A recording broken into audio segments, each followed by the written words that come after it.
21. Ego saya runtuh ketika saya goes, dan ego saya runtuh ketemu dosen.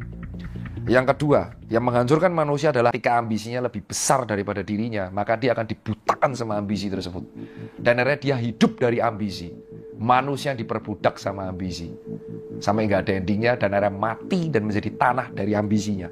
Dan ketika dia tua, dia sadar bahwa dia sudah tua, dia umur 60, dan dia tidak telat untuk mengulang waktunya, karena dia tidak berbudak ambisi. Ambisi itu sangat bahaya, bro. Dan manusia tuh hancur ego ambisi. Yang ketiga apa? Ego, ambisi. Dan yang ketiga adalah hancur karena mimpinya. Mimpi itu kadang akan gimana ya?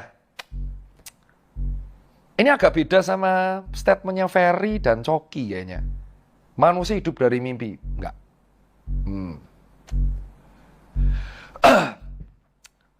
Mimpi itu angan-angannya nggak bisa dicapai, Pak.